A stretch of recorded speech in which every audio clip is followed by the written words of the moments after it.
Ya Yesus,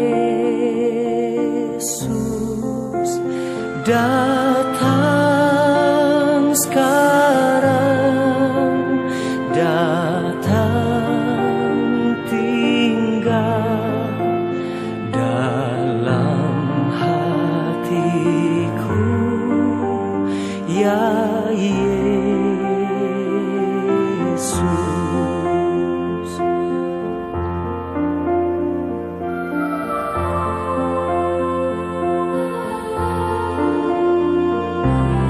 mari masuk, mari masuk, masuk hatiku. Ya Yesus, datang sekarang, datang tinggal dalam hatiku. Ya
Selamat pagi, puji Tuhan kita boleh membuka pagi hari ini dengan renungan harian Immanuel Santo Yakobus. Semoga Bapak Ibu, para pendengar semua dalam keadaan sehat, baik dan selalu dalam berkat Tuhan. Mari kita awali renungan pagi hari ini dengan berdoa. Bahwa Bapa, Putra, Roh Kudus. Amin. Allah Bapa di surga, kami bersyukur di mana Engkau telah menjaga kami selama satu malam ini, sehingga kami masih Engkau berikan kesempatan untuk menikmati hari yang baru. Dan Engkau sebentar lagi juga akan memberikan benih-benih firman-Mu ini kepada setiap kami. Biarlah segala apapun yang Engkau sampaikan ini menjadi kekuatan dalam kami menjalani segala kehidupan kami. Pakailah hamba-Mu ini sebebas-bebasnya, layakkan, sucikan, dan kuduskan hamba-Mu, agar apapun yang hamba-Mu sampaikan berasal daripada-Mu saja. Kemuliaan pada Bapa, Putra, dan Roh Kudus, seperti pada permulaan, sekarang, selalu, dan sepanjang segala abad. Amin. Bapa, Putra, Roh Kudus. Renungan harian pagi hari ini Bapak Ibu diambil sesuai dari kalender liturgi, yaitu dalam Injil Matius 13 ayat 18 sampai 23. Perikop ini menceritakan di waktu Tuhan Yesus menjelaskan kepada para murid arti daripada perumpamaan sang penabur yang pernah dia sampaikan kepada orang banyak. Dan khusus pada perikop ini Tuhan Yesus menjelaskan, mendefinisikan apa arti dari perumpamaan tersebut. Jika boleh saya singkat, perumpamaan ini Tuhan Yesus hendak menjelaskan tentang bagaimana kondisi hati setiap pendengar firman Tuhan, dan di mana kondisi hati ini akan sangat berpengaruh kepada iman para pendengar firman Tuhan. Kita buka pada Injil Matius 13 ayat 19. Ini adalah kondisi hati yang pertama.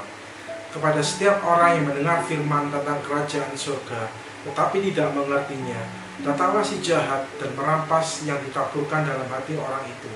Itulah benih yang ditaburkan di pinggir jalan. Mendengar firman tetapi tidak mengerti. Mengapa bisa demikian? Tuhan Yesus mengatakan bahwa benih yang dia sampaikan ini ditaburkan di pinggir jalan. Apa maksudnya di pinggir jalan? Jika kita pergi ke sebuah kebun Bapak Ibu, maka kita akan menemui area tanam, di mana di area tanam ini akan disekelilingi oleh akses-akses jalan. Yang disebut area tanam, tanahnya pasti berbeda dengan tanah akses yang dibuat jalan para petani untuk ke area-area tanam tersebut, di mana area tanam ini biasanya akan dialiri oleh air dan disirami setiap waktu, sehingga membuat tanah ini pastinya lebih gembur, lunak dibandingkan tanah untuk yang dibuat akses jalan keliling tadi. Inilah yang dimaksud benih yang ditaburkan di pinggir jalan. Benihnya ini tertabur di tanah yang keras Bapak Ibu. Jadi apa yang terjadi? Tanah itu tidak akan membuat benih ini bertumbuh karena terlalu keras. Inilah gambaran sebuah kondisi hati yang keras Bapak Ibu. Mengapa benih firman ini jika ditabur di tanah atau kondisi hati yang keras tidak akan bertumbuh? Mengapa benih ini tidak bisa bertumbuh? Karena setiap hati yang keras Bapak Ibu tidak mungkin akan mau mendengarkan firman Tuhan.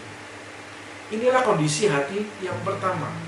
Orang yang berhati keras yang tidak mau mendengar. Dari keempat kondisi hati yang Tuhan Yesus jelaskan dari perikop ini, inilah satu-satunya kondisi hati di mana orang tersebut tidak mau mendengar. Jika seseorang tidak mau mendengar firman Tuhan, maka dia tidak mungkin akan bertumbuh.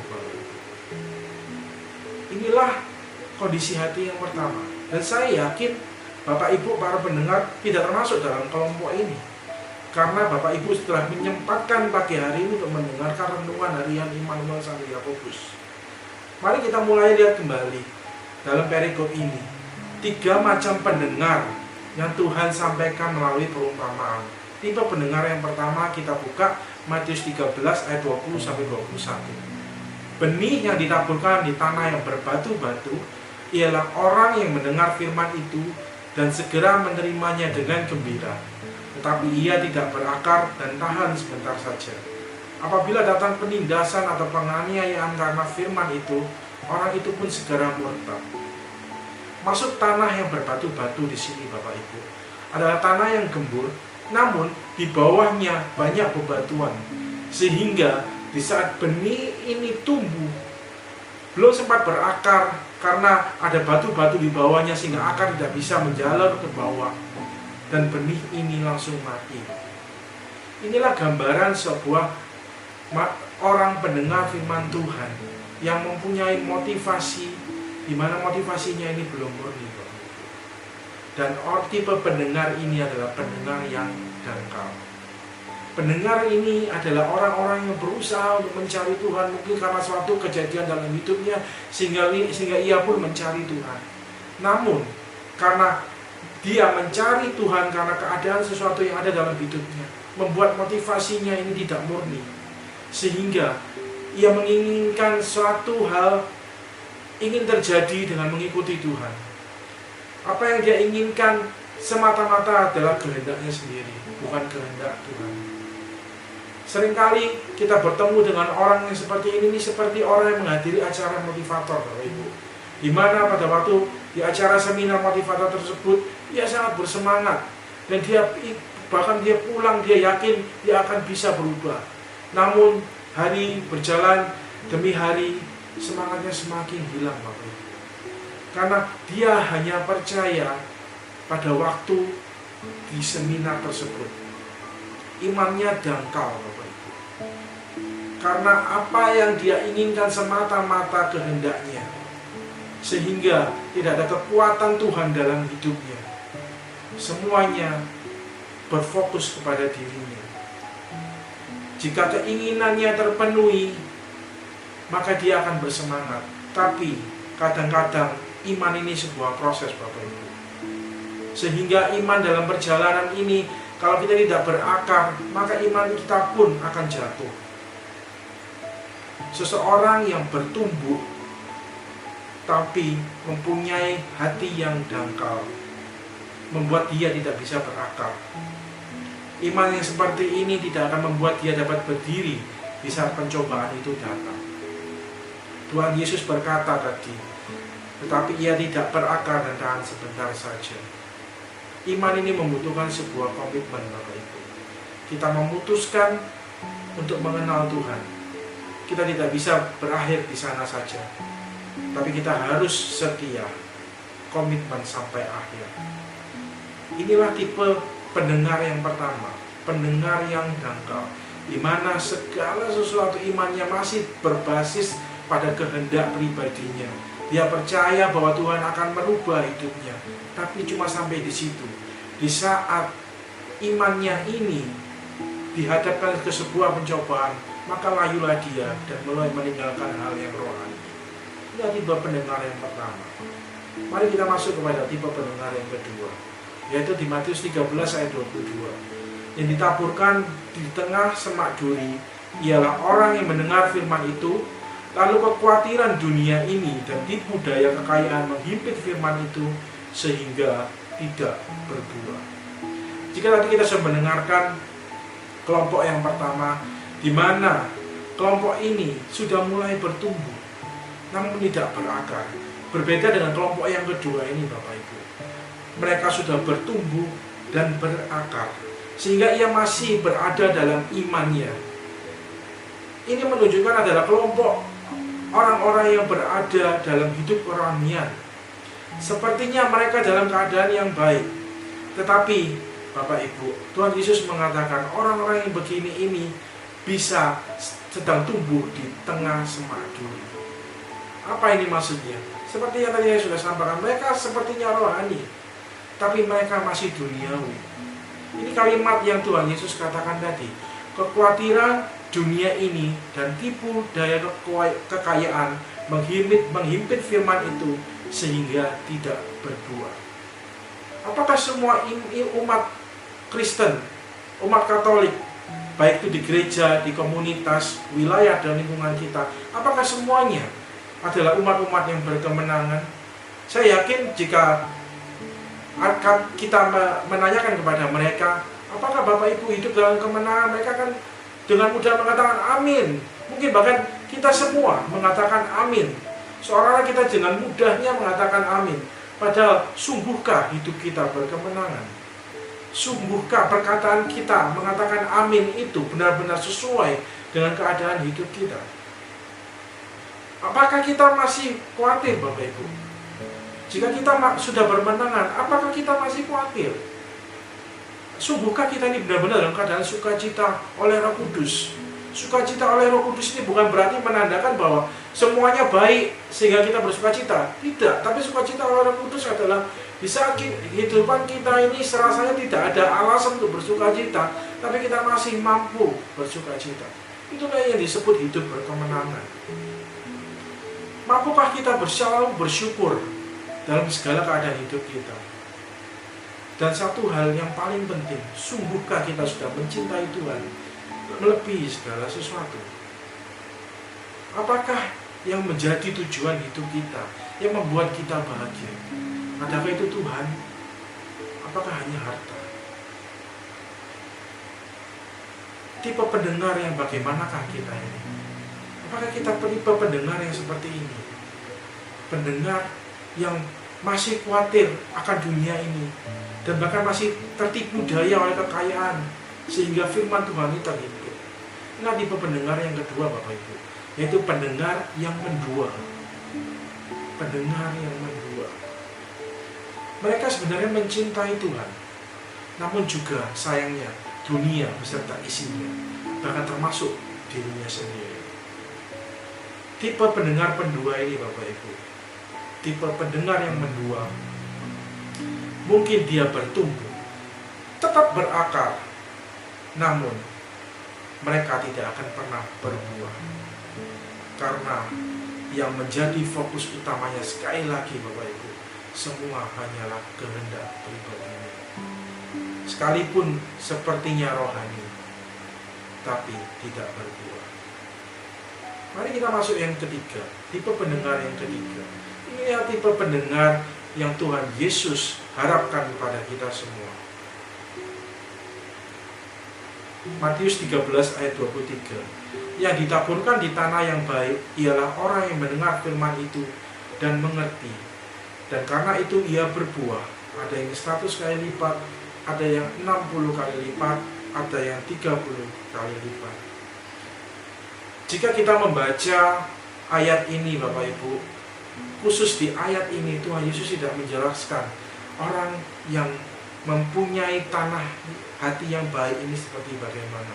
Kalau Bapak Ibu adik baca, Tuhan Yesus menjelaskan satu-satu, orang yang seperti ini begini, orang yang seperti ini begini, orang yang seperti ini. Tapi khusus di ayat ini tidak ada dijelaskan. Semata-mata Tuhan Yesus hanya mengatakan bahwa pendengar yang baik adalah orang yang mengerti dan berbuah. Ada yang 100 kali lipat, ada yang 60 kali lipat, dan 30 kali lipat. Hanya itu saja. Lalu bagaimana caranya untuk menjadi seorang pendengar yang baik? Tentu saja Bapak Ibu, sebenarnya Tuhan Yesus sudah menjelaskan dari awal bagaimana menjadi pendengar yang baik. Yang pertama, jangan mengeraskan hati karena tidak akan bertumbuh. Yang kedua, jangan menjadi seorang pendengar yang dangkal, yang mempunyai motivasi yang tidak murni, sehingga ia tidak mampu berakar. Yang ketiga, jangan menjadi pendengar yang mendua, yang mencintai dunia dan dirinya sejajar, bahkan mungkin lebih daripada Tuhan, sehingga pada akhirnya sekalipun dia bertumbuh berakar, dia tidak dapat berbuah. Kita harus berbuah. Memang mungkin ada yang berbuah lebih banyak, ada yang 100 kali lipat, ada yang 60 kali lipat, ada yang 30 kali lipat, tapi tetaplah berbuah Bapak Ibu. Dan buah ini kita dapatkan itu setara dengan pengorbanan yang kita berikan kepada Tuhan. Jika kita mau buah yang banyak, kita mau buah-buah roh yang banyak, oleh sebab itu kita harus berkorban yang banyak juga untuk Tuhan. Tetapi apapun buah, berapapun jumlahnya, tetaplah berbuah. Karena kita harus bertumbuh, berakar, dan berbuah. Itulah iman yang Tuhan Yesus inginkan kepada kita semua. Semoga kita selalu berbuah. Tuhan memberkati. Mari kita tutup renungan harian ini dengan sebuah doa. Bapa, Putra, dan Roh Kudus.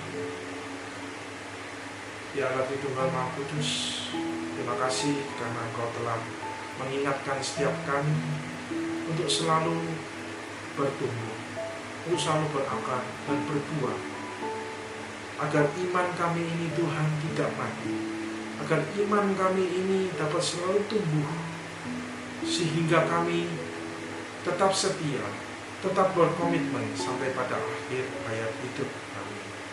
Terima kasih atas setiap benih firman ini Tuhan. Sekiranya benih firman ini dapat menjadi berkat bagi setiap kami dan menjadi kekuatan agar iman kami tetap selalu berbuah. Segala doa ini kami naikkan hanya dalam satu nama Tuhan kami, Tuhan Yesus Kristus, sebagai Tuhan dan Juru Selamat kami. Amin. Saya Vincent Chua. Jangan lupa saksikan terus setiap pagi renungan harian Immanuel Santo Yakobus, dan jadilah pribadi-pribadi yang dimenangkan Tuhan. Tuhan memberkati.